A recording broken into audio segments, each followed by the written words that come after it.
जय हिंद समाजवादी साथियों, फूलपुर विधानसभा सीट से अखिलेश ने अमरनाथ मौर्य को उतारा चुनावी मैदान में। जी हाँ, एक बहुत बड़ी खबर जो है समाजवादी पार्टी से निकल के आ रही है। जैसा कि आप लोगों को पता है, उत्तर प्रदेश में 10 विधानसभा सीटों पर उपचुनाव होने जा रहा है, जिसमें से सपा मुखिया अखिलेश यादव जी के द्वारा लगातार उत्तर प्रदेश के विधानसभा के उपचुनाव की जो तैयारियां हैं वो की जा रही हैं, जहाँ पर अखिलेश यादव जी लगातार पीडीए की रणनीति को धार दे रहे हैं, लगातार पीडीए समाज के लोगों को लगातार राजनीति में सक्रिय भी कर रहे हैं। वहीं पर अखिलेश यादव जी लगातार हर एक सीट पर जीतने के लिए लगातार प्रयास कर रहे हैं। लगातार समाजवादी पार्टी के लिए प्रचार प्रसार जो है सपा मुखिया अखिलेश यादव जी के द्वारा किया जा रहा है। वहीं पर अखिलेश यादव जी की तरफ से हर एक सीट पर जो जाति समीकरण को समझते हुए अखिलेश यादव जी ने प्रत्याशियों के नाम का जो ऐलान है वो कर दिया है। और वहीं पर सपा मुखिया अखिलेश यादव जी हर परिस्थिति में कहीं ना कहीं हर एक सीट पर जिताऊ और टिकाऊ प्रत्याशियों की जो खोज है वो जारी है। और जहां पर अखिलेश यादव जी के द्वारा इंडिया गठबंधन को मजबूती करने के लिए लगातार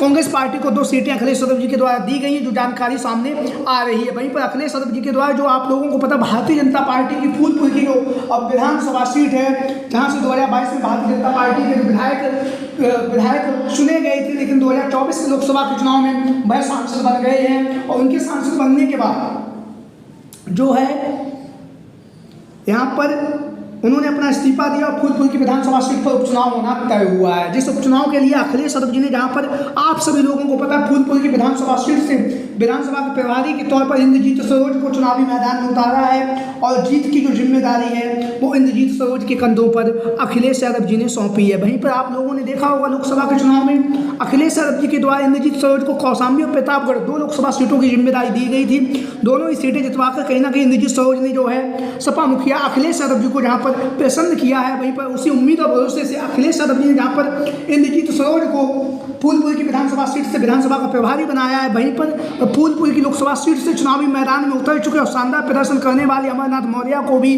फूलपुर की विधानसभा सीट से सह प्रभारी का जो पद है वो दिया है, क्योंकि फूलपुर की विधानसभा सीट से अमरनाथ मौर्य ने 18,000 वोटों की लोकसभा के चुनाव में बढ़त हासिल की थी। तो अखिलेश यादव जी के द्वारा फूलपुर की विधानसभा सीट पर अमरनाथ मौर्य को विधानसभा का सह प्रभारी जो है घोषित किया गया है। और सह प्रभारी घोषित होने के साथ साथ अमरनाथ मौर्य को फूलपुर की विधानसभा सीट को जिताने की जिम्मेदारी है वो सौंपी गई है। और वहीं पर सपा मुखिया अखिलेश यादव जी के द्वारा फूलपुर की विधानसभा सीट से समाजवादी पार्टी के पूर्व में भी प्रत्याशी रह चुके हैं। 2022 के चुनाव में अमरनाथ मौर्य को चुनावी मैदान में जो है मुस्तफ़ा सिद्दीकी को चुनावी मैदान में उतार दिया गया है। तो मुस्तफ़ा सिद्दीकी के लिए अमरनाथ मौर्य को अखिलेश यादव जी ने फूलपुर की विधानसभा सीट से सह प्रभारी के रूप में चुनावी मैदान में उतार दिया है।